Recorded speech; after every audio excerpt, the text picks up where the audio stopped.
Hello everyone, welcome to True IAS and PCS.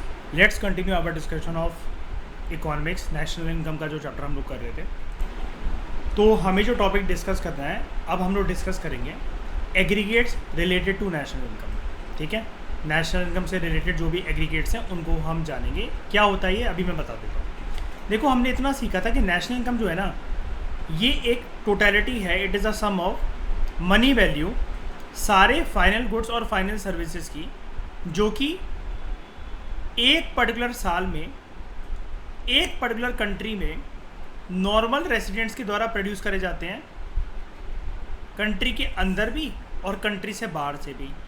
National income अगर बोल रहे हैं, डोमेस्टिक इनकम बोल रहे हैं तो विद इन ही रखो इस पैरामीटर को।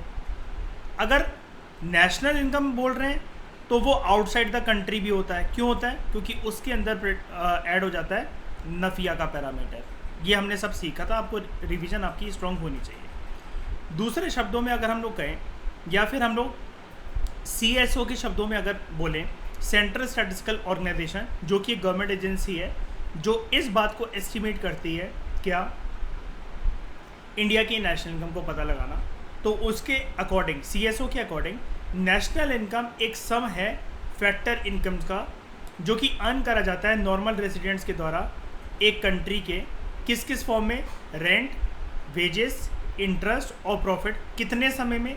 एक साल में, यानी कि 1 फाइनेंशियल ईयर। ठीक है, तो 4 वेरिएंट्स हमें देखने को मिलते हैं नेशनल इनकम के। 2 रिलेटेड होते हैं डोमेस्टिक इनकम से और 2 रिलेटेड होते हैं नेशनल इनकम से। और 2 डोमेस्टिक इनकम वाले और 2 नेशनल इनकम वाले कौन से? एक होता है domestic income eight current prices, एक होता है domestic income eight market price. एक होता है national income eight current prices, एक होता है national income eight market price. हो गए 4 पैरामीटर। ऐसे ऐसे बन गया क्वाड्रेंट। ठीक है, डोंट वरी, नीचे सब पूरा का पूरा आपको सॉल्यूशन मिलेगा, कोई टेंशन वाली बात नहीं है। हम इन पैरामीटर्स को, चाहे वो डोमेस्टिक इनकम को कैलकुलेट कर रहे हो चाहे नेशनल इनकम को, इनको हम लोग एक्सप्रेस करते हैं एज मार्केट प्राइस या फिर एज फैक्टर कॉस्ट। रिजल्ट क्या होता है? हमें इन 4 से टोटल 8 क्वाड्रेंट्स मिल जाते हैं, फिर हमें 8 पैरामीटर्स मिल जाते हैं। तो ये अभी मैं आपको नीचे दिखाता हूँ कौन कौन से 8 मिल जाते हैं। राइटर आपसे यहाँ पर ये कह रहा है कि एक बात का ध्यान रखना आगे बढ़ने से पहले, नेशनल इनकम जब कैलकुलेट करी जाती है at the level of production of goods and services, मतलब जिस पॉइंट ऑफ टाइम पे गुड्स और सर्विसेज प्रोड्यूस हो रहे हैं अभी किसी के हाथ में नहीं गए हैं, वो नेशनल प्रोडक्ट है। वो सिर्फ और सिर्फ नेशनल प्रोडक्ट है, NP है।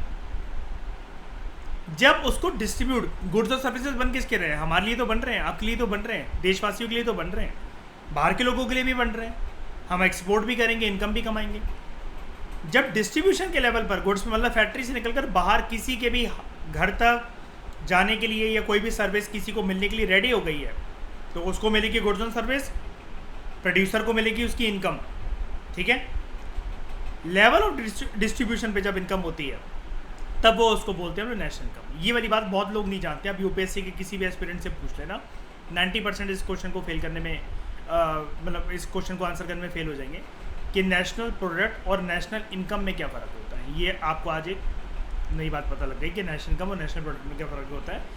This is the time of production and this is the time of distribution. यहाँ पर डिस्ट्रीब्यूशन का कंसेप्ट होता है।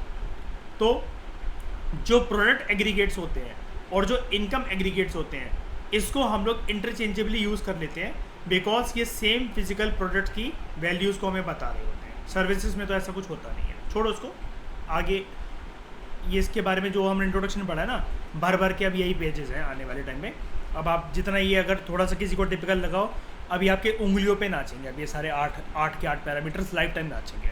देखते हैं, सबसे पहले इनके नाम देख लेते हैं। जैसा कि हमने बोला था कि डोमेस्टिक इनकम और नेशनल इनकम को 2 कैटेगरीज में डिवाइड करा जाता है, एक मार्केट प्राइसेस, एक फैक्टर कॉस्ट। ठीक है, हो गए। इनमें 4 वेरिएंट्स बनते हैं, यानी कि एक क्वाड्रेंट बनता है मार्केट प्राइस का, क्वाड्रेंट मतलब जिसके 4 डिवीजन हो सकें।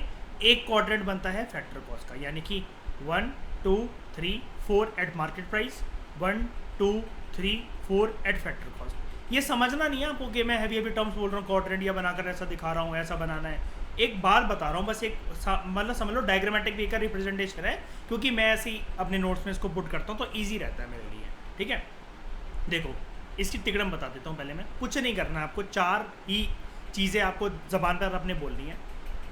GDP, gross domestic product. एक होता है जीडीपी एट मार्केट प्राइस, नीचे देखो 5वें नंबर पे जीडीपी।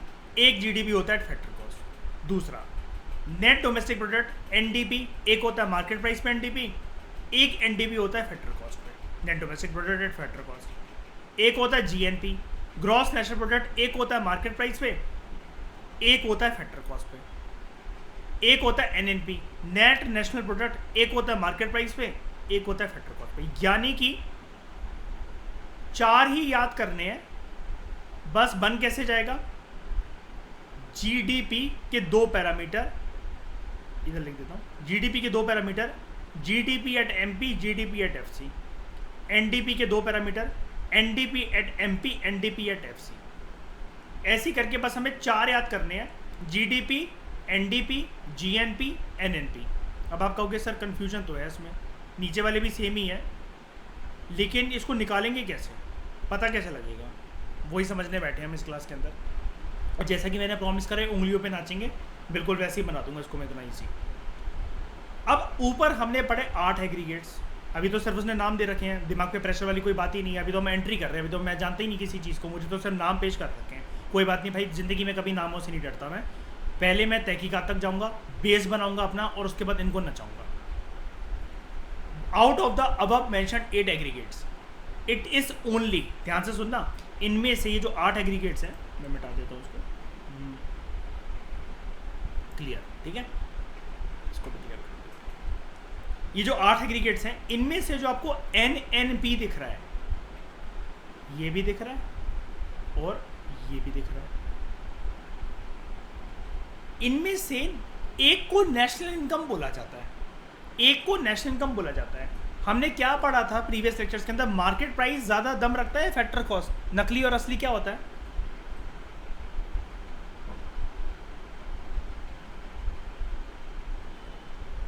मुझे लगता है कुछ लोग अच्छे से रिवाइज कर नहीं रहे हैं, उनको फाउंडेशन कोर्स से निकालने का टाइम आ गया। फैक्टर कॉस्ट, ठीक है, तो एनएनपी एट फैक्टर कॉस्ट जो है, यानी कि एनएनपी एट एफसी, इसको बोला जाता है नेशनल इनकम। यानी कि ये वाला है नल्ला और ये है रियल। तो आपको राइटर बता रहा है कि जब भी आपको 8 टर्म्स ऐसी आ जाए, क्योंकि भाई UPPSC, UP triple SC, MPPSC अगर ये दे दे आपको, 4 ही दे दे, मैं कह रहा हूँ 4 ही दे दे, ऐसा करके लिख दे, कुछ नहीं कह रहा कि इनमें से नेशनल इनकम को किस वे में डिनोट करा जाता है। अब उसने आपको दिया, देखना लेवल कहाँ तक चला जाता है, मतलब कितना बेसिक पूछते हैं कमीशंस, ये जो जितने आयोग होते हैं स्टेट वाले चाहे यूनियन यूपीएससी, कितना बेसिक पूछते हैं, लेकिन इंसान की हालत देखना कैसे ख़राब होगी। आप पेपर अपना करते रहे, शुरू में साइंस एंड टेक के क्वेश्चन है, फिर मॉडर्न हिस्ट्री के क्वेश्चन है, फिर एशियंट के क्वेश्चन है, अब इकोनॉमिक्स के क्वेश्चन आना शुरू हुए। उसके अंदर 47वें नंबर का आपको क्वेश्चन दिख रहा है कि इनमें से नेशनल इनकम किसको बोला जाता है, और ऑप्शन आपको दे रखे हैं GDP at MP, NDP at FC, एक आपको बोल रखा है जीएनपी एट एमपी, और एक आपको बोल रखा है एनएनपी एट एफसी। चुनौती देता हूँ मैं, किसी से भी पूछ के देख लेना कि आपको ये एक्सप्लेन कर दे वो एक ही बात। ऑप्शन तो बाद में गोला भरेगा वो, मतलब भी तो पता हो पहले उनको उसके। वो कहेगा भाई ये तो मैं पहली बार ही देख रहा हूँ जीडीपी, और ये तो शायद से सुने भी थे किसी नोट्स में, यार ये क्या है, एक में एमपी, एक में एफसी, एक में एमपी, एक में एफसी, क्या एलिमिनेट करोगे? क्या ये काट दोगे? वहाँ ऐसे एलिमिनेट करोगे कि एन से एन काट दूंगा, पी से पी काट दूंगा, ये लॉजिकल एलिमिनेशन हो रहा है, ये निकल रहा है मेरा आंसर। डी से डी कट जाएगा, 4 ऑप्शन कट रहे हैं मेरे, तो क्वेश्चन निकल आता है ये एलिमिनेशन लगेगी वहाँ पर, बताना कोई सेंस इस बात की? पढ़ना पड़ता है कुछ कुछ चीज़ों के लिए। तो ये होता है नेशनल इनकम। आप लेकिन हमेशा, जैसा कि मैंने बोला था, ये बुक करवाने का मेरा मकसद ही है। ये टाइम कंज्यूमिंग है, ये मैं जानता हूँ। नितिन संकानिया अगर अभी तक 3rd एडिशन तक डायरेक्टली अगर उस पर वार कर रहे होते, हम अभी तक 7वें 8वें चैप्टर पे पहुँच गए होते। लेकिन नेशनल इनकम और मनी इन बैंकिंग पे मुझे आपको तहकीकात तक लेकर जाना पड़ेगा। मुझे मनी इन बैंकिंग स्टार्ट करने से पहले आपको ये बताना पड़ेगा, दुनिया में first form of money Aztec civilization में बॉर्न हुआ था कॉफ़ी बीन्स के नाम पर। फिर जो शंख और काउड़ियाँ होती हैं जो कि समुद्र के किनारे मिलती हैं, वो मनी की तरह यूज़ होता था। वो जब फेल हो गए तो बाटर बीच में आया, एकदम से नहीं आया बाटर बीच में कि शुरू में मतलब वो करके, बाटर भी आता जाता रहा है कभी कभार।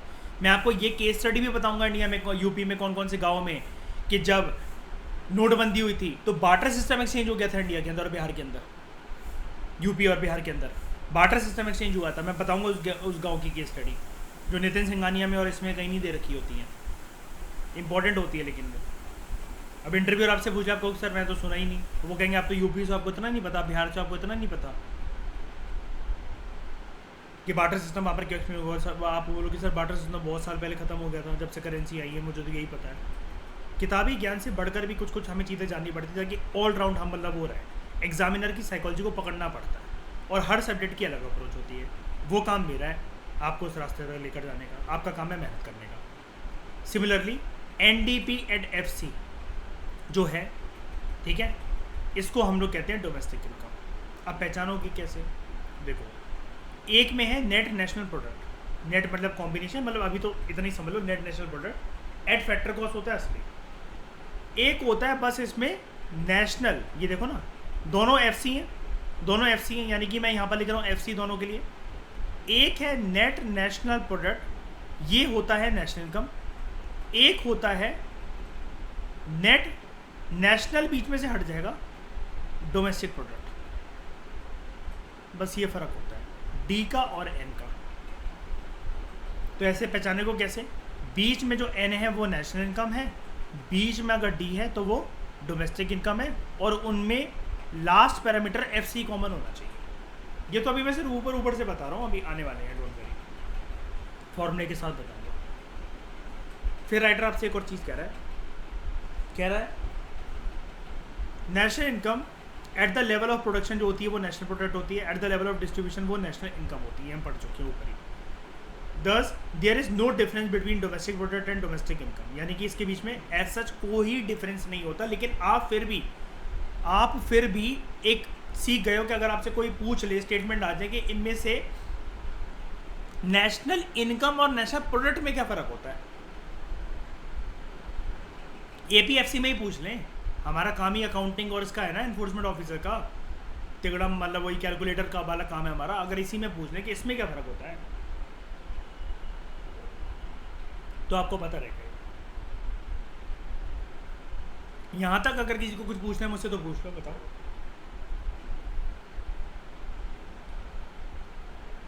बताओ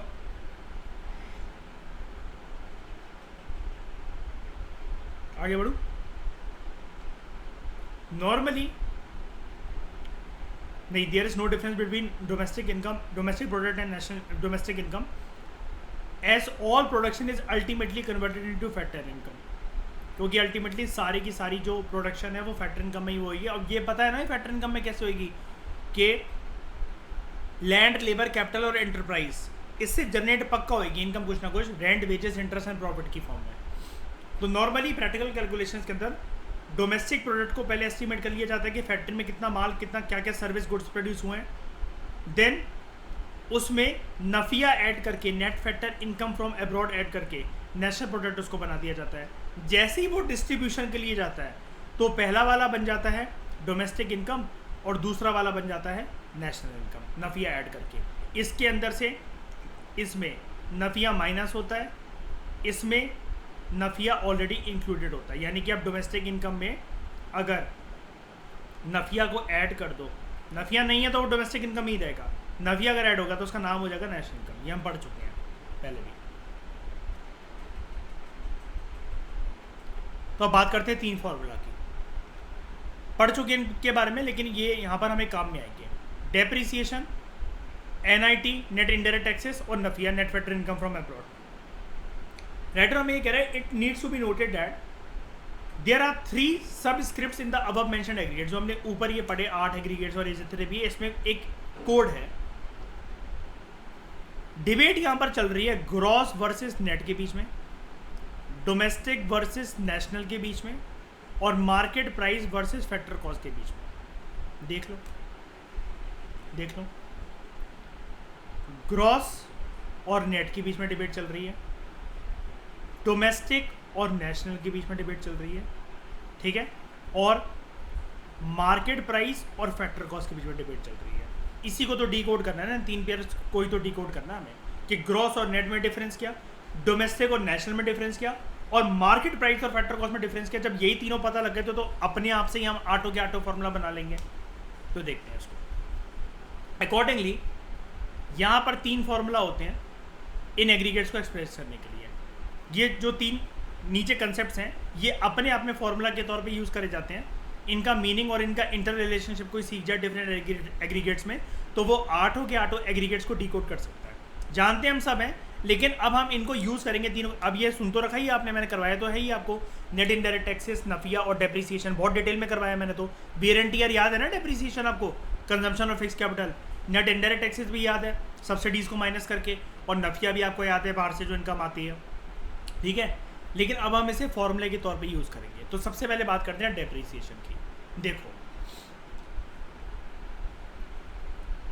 ग्रॉस के अंदर ना डेप्रिसिएशन की कॉस्ट हमेशा इंक्लूड होती है। जब भी हम ग्रॉस इनकम की बात करते हैं, मैंने पढ़ाया था, यानी कि उसके अंदर वियर एंड टियर की बात हो रही है। जब आप उसमें से वियर एंड टियर का खर्चा निकाल कर, गाड़ी में कितनी मरम्मत आई, ट्रैक्टर में कितनी मरम्मत आई, उसका खर्चा निकाल कर जब आप बाकी प्रॉफिट किसी को दो तो ग्रॉस बन जाता है नेट। उसमें से आप इसको बेदखल कर दो डेप्रिसिएशन। ये पहला फॉर्मूला आपका रेडी हो गया। पढ़ते हैं इसको। डेप्रिसिएशन का जो कंसेप्ट है, जिसको हम लोग कंजम्पशन ऑफ फिक्स्ड कैपिटल भी बोलते हैं, ये यूज होता है ग्रॉस और नेट के बीच में डिफरेंशिएट करने के लिए। जो डिफरेंस होता है ग्रॉस और नेट का, उसको हम लोग कहते हैं डेप्रिसिएशन। यानी कि डेप्रिसिएशन कैसे निकलता है, ये देखो, ये देखना, इसको इधर ले जाओ, इसको इधर ले जाओ, तो क्या बनेगा नीचे देखो, net minus gross is equal to depreciation. बनेगा कि नहीं बनेगा, बनेगा ना। ग्रॉस अगर लेकर आना है तो मैं क्या करूं,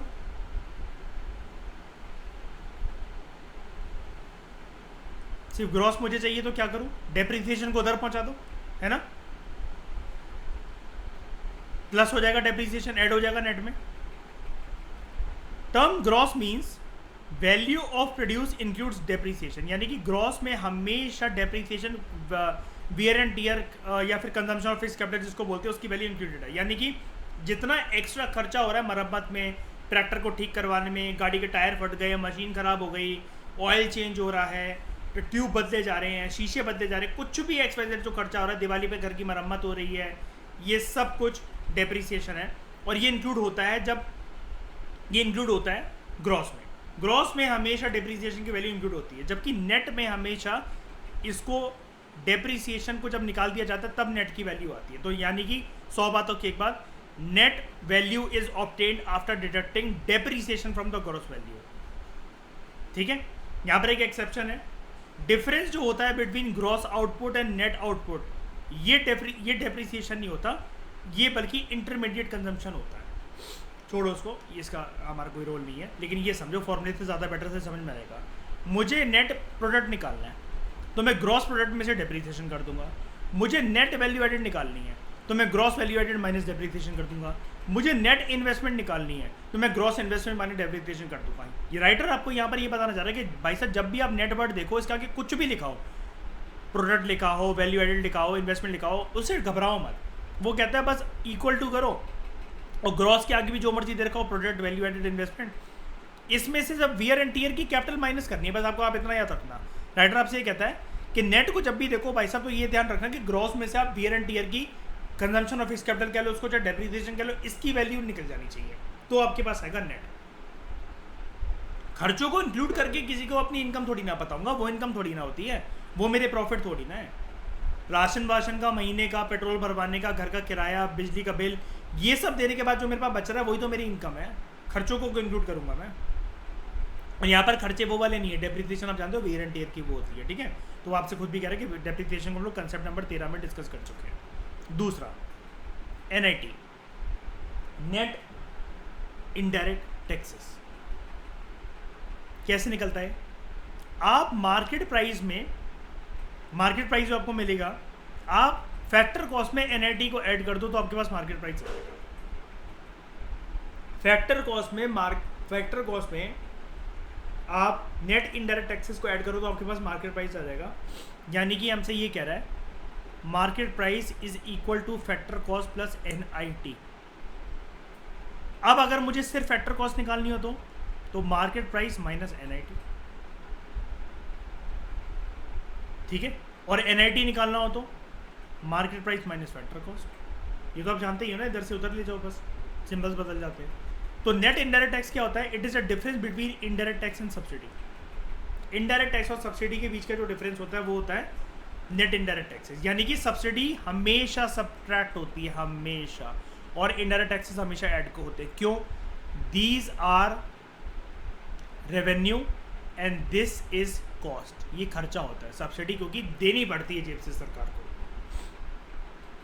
जो कंसेप्ट होता है नेट इनडायरेक्ट टैक्सेस का, ये यूज़ करा जाता है मार्केट प्राइस और फैक्टर कॉस्ट के बीच में डिफरेंस फाइंड करने को। जैसा कि मैंने आपको यहाँ पर बताया, फॉर्मूला क्या था ओरिजिनल हमारा? Market price is equal two factor cost plus NIT. अगर मुझे सिर्फ एनआईटी निकालना है तो क्या करूँगा मैं?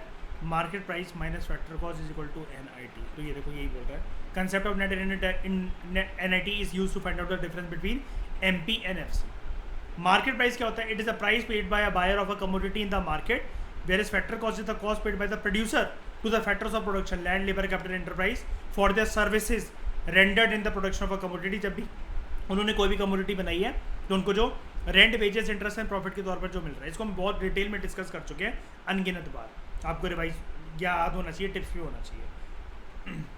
इसलिए मैंने आपको बोला था कि इकोनॉमिक्स में आपको बिल्कुल पैरेलली चलना है, कंसेप्ट को भी मिस नहीं करना। अगर आप आज रिकॉल नहीं कर पा रहे हो तो आपकी गलती है, आपकी रिवीजन स्ट्रॉन्ग नहीं है, इसका मतलब। Market price includes, market price के अंदर क्या क्या इंक्लूड होता है हमेशा?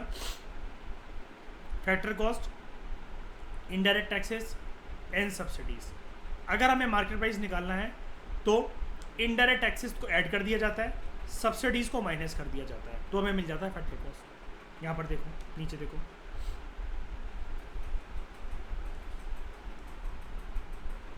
ये है मार्केट प्राइस। कैसे निकलेगा? फैक्टर कॉस्ट मैंने लिया, इनडायरेक्ट टैक्सेस को मुझे प्लस करना है, सब्सिडीज को मुझे माइनस करना है, क्योंकि these are burden. Indirect taxes में से जब सब्सिडीज माइनस हो जाती हैं तो वो बन जाता है एनआईटी। अब नीचे ऊपर वाली फॉर्मूला को नीचे उतार दूँ तो फैक्टर कॉस्ट प्लस एनआईटी, ये मार्केट प्राइस निकलता है। अब अगर मुझे फैक्टर कॉस्ट निकालनी है तो ये पहला फॉर्मूला, मतलब यहाँ से यहाँ तक क्या बना, ये इसको मैं यहाँ से यहाँ तक अगर मैं देखूँ क्या बना, M P is equal to, देखो यहाँ पर M P is equal to F C plus N I T. अब वो कह रहा है मुझे फैक्टर कॉस्ट निकालनी है, यानी कि सिर्फ मुझे ये निकालना है, सिर्फ मुझे ये निकालना है। तो क्या करूँगा मैं? एन आई टी को यहाँ पर ले जाऊँगा, एन आई टी यहाँ पर प्लस था, यहाँ माइनस कर दूँगा। तो देखो M P minus N I T is equal to F C. क्या लिखा है यहाँ पर देखते हैं, वही वाली बात है, M P minus N I T is equal to F C. अब इसके आगे पीछे कुछ भी दे रखा हो मुझे मतलब नहीं है। देखो जैसे G D P at F C कैसे निकलेगा? फैक्टर कॉस्ट से मतलब है G D P at F C, तो G D P at M P minus indirect taxes. N V A at F C, net value added at factor cost, N V at M P minus indirect taxes. G N P at M P, तो यानी कि मेरे को तो सिर्फ अपने focus M P और F C पे करना है। तो देखो G D P at M P, यानी कि ये मुझे निकालना है एट एम पी, तो G N P at F C, ठीक है। यहाँ पर एम पी में निकालना था मार्केट प्राइस पर, मार्केट प्राइस पर। मार्केट प्राइस क्या था ऊपर देखो, factor cost plus indirect taxes. तो देखो factor cost plus indirect taxes. Revise करोगे आराम से समझ में आ जाएगा, कोई टेंशन नहीं है।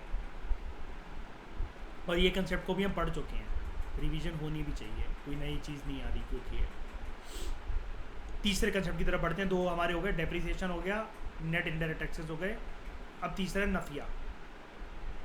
कुछ नहीं करना है, नेशनल इनकम के अंदर, सॉरी नेशनल इनकम को अगर निकालना है, डोमेस्टिक इनकम के अंदर हमें नफिया को बस ऐड कर देना है तो वो निकल जाएगा नेशनल इनकम। अगर नफिया नहीं है तो नेशनल इनकम नहीं बन सकती कभी भी, डोमेस्टिक इनकम ही रहेगी फिर। नफिया का मौजूद होना ज़रूरी है उसका ऐड होना डोमेस्टिक इनकम में ज़रूरी है नेशनल इनकम तक पहुंचने के लिए। Net factor income from abroad. वैसे नेशनल इनकम क्या थी, हमने क्या पढ़ा था अभी, NNP@FC को कहते हैं नेशनल इनकम, याद है। और डोमेस्टिक इनकम क्या थी, NDP@FC। यानी कि NDP@FC में मैं क्या ऐड कर दूं कि मैं यहाँ तक पहुँच जाऊँ, NNP@FC तक पहुँच जाऊँ, क्या ऐड कर दूँ, क्या ऐड कर दूँ, ये डोमेस्टिक इनकम है, नीचे वाली नेशनल इनकम है, क्या ऐड कर दूँ मैं NDP@FC में, बताओ, किसी को नहीं पता। ये डोमेस्टिक इनकम है नंबर 1 और ये वाली नेशनल इनकम है। अगर मुझे 1 से 2 तक पहुंचना है, मैं NDP@FC में क्या ऐड कर दूं, क्या नफिया, ऑब्वियसली बात, डर क्यों रहे हो, बोलो ना, गलत ही तो हो जाओगे, अभी तो बोला मैंने NFIA. National income is equal to domestic income plus NFIA. अगर इसको मैं डिकोड करके लिख दूं तो NNP@FC is equal to NDP@FC plus NFIA, ये होता है। तो it is use to differentiate between national income and domestic income. Domestic income refers to income जो ओरिजिनेट होती है इन द प्रोडक्शन यूनिट, जो कि आपके डोमेस्टिक टेरिटरी के अंदर ही लोकेटेड है एक साल के अंदर, ठीक है, ये एक टेरिटोरियल कंसेप्ट होता है। जबकि national income it is a sum total of factor incomes, जो कि नॉर्मल रेसिडेंट जो होते हैं कंट्री के, उनके द्वारा अर्न करी जाती है, कंट्री के अंदर भी और कंट्री के बाहर भी, during a one particular year. ये एक इकोनॉमिक कंसेप्ट है, ठीक है। अगर हम इसमें नफिया ऐड कर दें, जो कि इनकम हमारी बाहर से आ रही है डोमेस्टिक इनकम में, हमें नेशनल इनकम मिल जाएगी। देखते हैं फॉर्मूला कैसे। नेशनल, पहले नॉर्मल समझते हैं। National income is equal to domestic income plus NFIA. यानी कि अगर मुझे सिर्फ डोमेस्टिक इनकम निकालनी है, सिर्फ ये निकालनी है, तो मैं क्या करूँगा, नेशनल इनकम में से नफिया को माइनस कर दूँगा। नेशनल इनकम में से नफिया भी प्लस है ना, minus NFIA is equal to domestic income. Domestic income क्या होता है, ये देखो निकल गया, नेशनल इनकम माइनस नफिया। और GNP कैसे निकलेगा, ग्रॉस नेशनल प्रोडक्ट, तो ग्रॉस डोमेस्टिक प्रोडक्ट, GDP में नफिया ऐड कर दो। लेकिन ग्रॉस के अंदर क्या वैल्यू इंक्लूड होती है, क्या वैल्यू इंक्लूड होती है, ग्रॉस टर्म में अपने आप में क्या वैल्यू इंक्लूड होती है जब भी टर्म ग्रॉस आ जाए,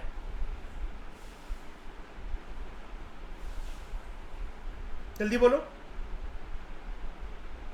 क्या बोलते हैं हम खर्चों को जो मरम्मत वगैरह पे आते हैं,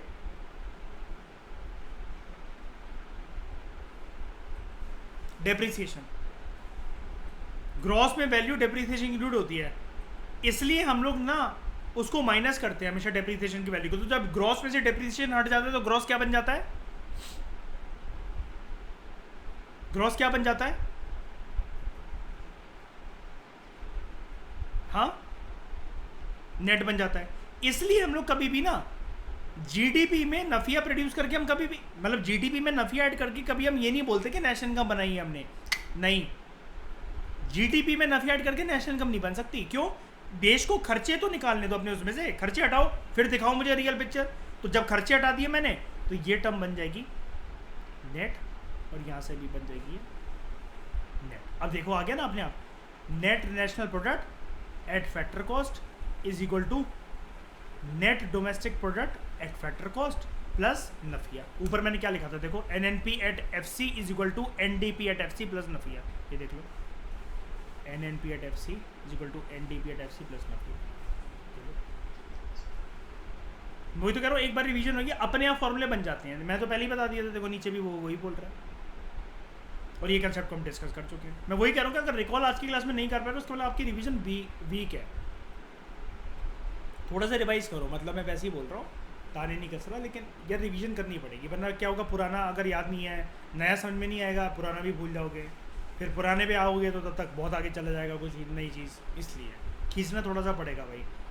अगर कोई भी ऑफ लेता है, किसी ने छुट्टी करी है, किसी का डिले चल रहा है, बैकलॉग चल रहा है, अब आपको डिसाइड करना, you are the administrator of your life, कि आपको गाड़ी कैसे ट्रैक पे लानी है। सिंपल सा एक फंडा, अगर किसी से पीछे रह गए हो, प्रिपरेशन लेट स्टार्ट कर रहे हो, 3 महीने 2 महीने का गैप आ गया है, टाइम ज़्यादा दो। तुम सोचो कि उतना ही टाइम देकर हम कवर कर लेंगे, तो भैया वो 3 महीने फिर हमेशा तुम पीछे ही चल रहे हो उसका मतलब, और फिर भूल जाओ एक अटेम्प्ट को। Again remember that factor income to abroad, देख रहे हो नफिया की फुल फॉर्म भी याद होना जरूरी है पर्सन को, कितना डिटेल में बता रहा है वो, कितनी मेहनत करी है इस राइटर ने पर। Net factor income from abroad, आई है वहां से, आई है, मैं इसको आई है, वही कह रहा है राइटर कि एक बात का आप ध्यान रखना, और ये प्रीलिम्स में भी आ सकता है पता है, अगर net factor income to abroad हो, अब यूपीएससी खेल जाएगा टर्म्स के साथ, तो नफिया इसका मतलब ऐड थोड़ी ना होगा, फिर तो माइनस होगा नफिया, फिर हम थोड़ी ना ऐड करेंगे, बाहर गई है यहाँ से, देश की इनकम बाहर गई है। बात समझ में आ रही है? समझाता हूँ उसको, देखो factor income to abroad implies factor income flowing out of the country, और फैक्टर इनकम फ्रॉम अब्रॉड का मतलब होता है factor income flowing into the country. तो mind net factor income from abroad is different from net exports, ये अलग है, because NFIA क्या आता है, NFIA is the difference between factor income received from abroad, abroad से जो आई है, and factor income paid to abroad, whereas net export क्या होता है, मतलब ऐसा मत समझना, वो आपसे राइटर ये कह रहा है कि नफिया को नेट एक्सपोर्ट मत समझना, सिर्फ एक्सपोर्ट करके पैसा नहीं आता, एक्सपोर्ट में तो सिर्फ गुड्स होता है, सर्विस थोड़ी ना जारी होती है। नफिया में प्रॉपर तरीके से कि भैया आप मतलब सऊदी अरेबिया में तेल के कुएं में काम कर रहे हो, आप माइक्रोसॉफ्ट में काम कर रहे हो, कुछ दिन के लिए गए हो वहाँ पर नौकरी करने, एप्पल में काम कर रहे हो आप, मतलब वो करके सर्विस भी तो होती है ना इंक्लूड उसके अंदर। लेकिन अगर सर्विस वहाँ करके इनकम यहाँ आ रही है तो नफिया बनेगा, फ्रॉम अब्रॉड होगा। अगर इनकम यहाँ से वहाँ जा रही है आपकी, उधर खर्चा जा रहा है, बीवी बच्चे आपने वहाँ रख रखे हैं बाहर यूएसए वगैरह में, कनाडा वगैरह में, तो नफिया क्या बन जाएगा, net factor income to abroad. और नेट एक्सपोर्ट्स की डेफिनेशन होती है, net exports export minus import, कोई भी चीज नेट तभी बनती है, जैसे ग्रॉस में से हम डेप्रिसिएशन को माइनस कर रहे थे, एक्सपोर्ट में कोई डेप्रिसिएशन तो है नहीं भाई, लेकिन खर्चा क्या है इंपोर्ट का, इंपोर्ट खर्चा ही तो है ना, आपको गुड और सर्विस की सेटिस्फेक्शन तो मिल गई, लेकिन खर्चा तो है ना, जेब से पैसा तो जा ही रहा है, तो एक्सपोर्ट माइनस इंपोर्ट हमेशा बन जाता है नेट एक्सपोर्ट्स। तो इन सबके मीनिंग क्या है डिफरेंट एग्रीगेट्स के और उनके रिलेशनशिप के, इसको हम नेक्स्ट लेक्चर में डिस्कस करेंगे। Thank you very much for discussion.